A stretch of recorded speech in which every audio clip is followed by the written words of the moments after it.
Fala aí, fanático vascaíno, fanática vascaína. Boa semana para você. Peço a você o seu like. É a mãozinha que tá aqui embaixo que é muito importante para o nosso conteúdo. Se inscreva. Bom, o técnico Fernando Diniz está em má fase. Podemos afirmar isso? Vamos trazer números para esse debate, para que a gente possa ligar o alerta e olhar a semana que é decisiva.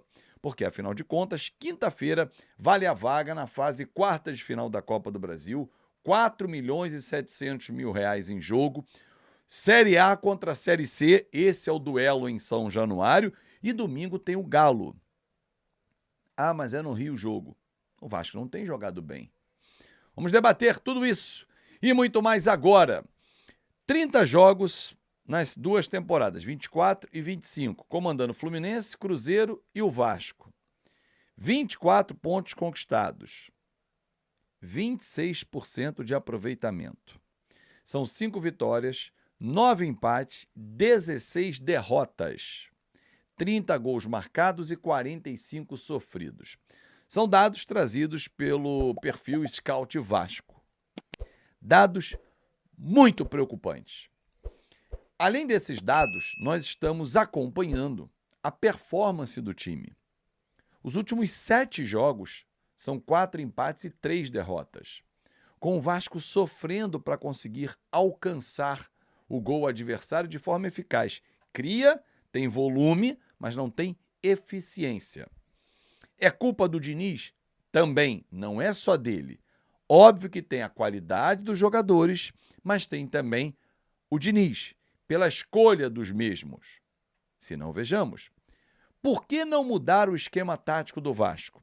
Por que insistir em jogar no 4-3-3 ou no 4-2-3-1? Se você considerar uma linha de 3 atrás do Verratti, com o Ryan na direita, Coutinho centralizado e o Nuno.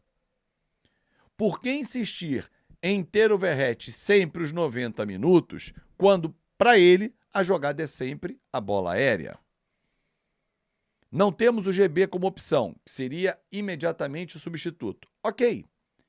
Então, por que não tentar? E ele teve tempo para isso, principalmente os 20 dias de pré-temporada, né, de intertemporada, durante a Copa do Mundo de Clubes, para testar. Ryan de falso 9, o David de falso 9, eu já o ouvi falando sobre isso, mas acho pouquíssimo provável que ele lance isso de início. Talvez durante uma partida. Talvez. Defensivamente, o time é um horror.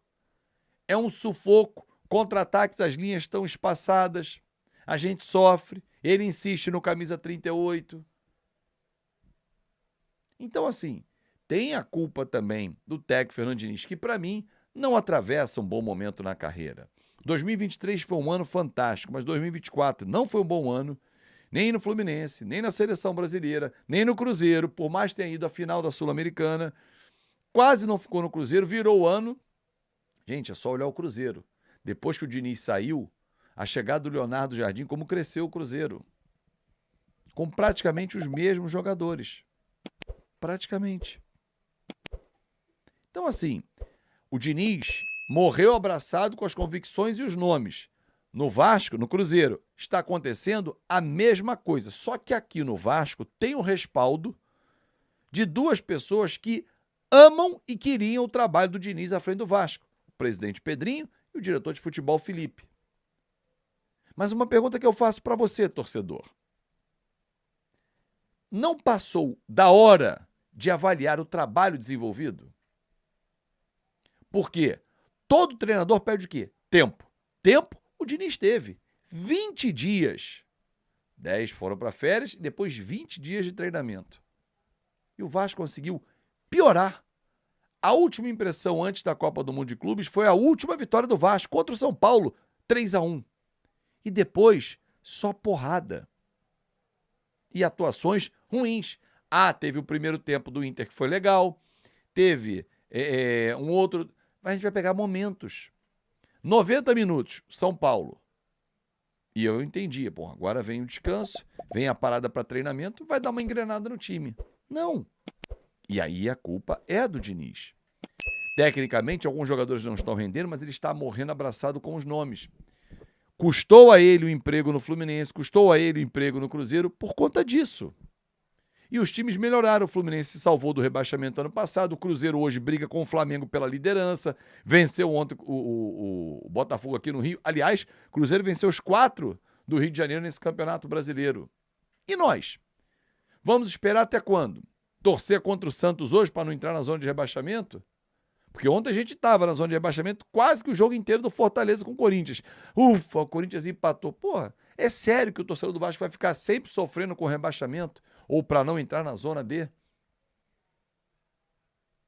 Para mim, o alerta tinha que estar ligado no sinal máximo, no volume máximo. Ou, jogo de CSA tem que ser um definidor. Se for eliminado, tem que passar o carro em vários que estão lá. Diniz, 38, alguns têm que ir para o banco. Ah, mas se vencer então não muda nada? Serve de, vamos chamar de aviso prévio. Vamos ver o Atlético domingo. Porque não adianta só o resultado.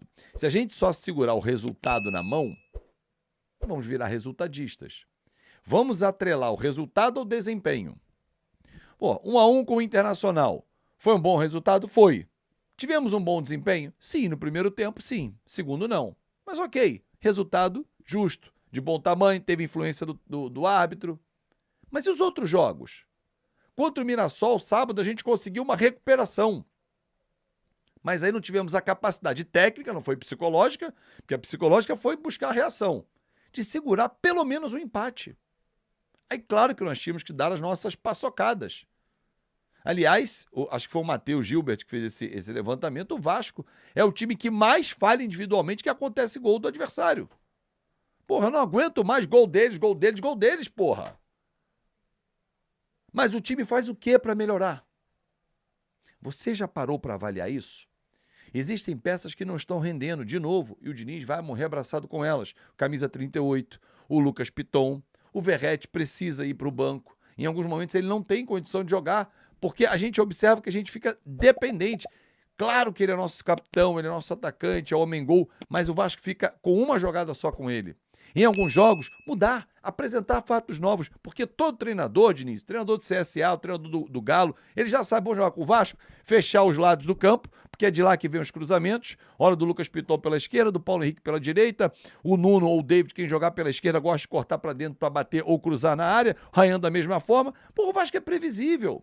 Não tem uma jogada de escanteio, o Vasco, uma jogadinha trabalhada. Aliás, tinha, mas não executa mais. Que era uma cobrança curta que chegava no Ryan no bico da área, ele trazia para a esquerda e batia no gol. Só o Nuno cobrando escanteio é um horror. O Coutinho cobrando escanteio é um horror. O Paê cobrava escanteio, era um horror. Porque não gera nenhuma situação de perigo. Joga para dentro da área. Se der sorte. Mas a gente não tá dando sorte. Um grande abraço, uma ótima semana. É para pensar, eu quero ler o seu comentário aqui também. Vamos bater papo.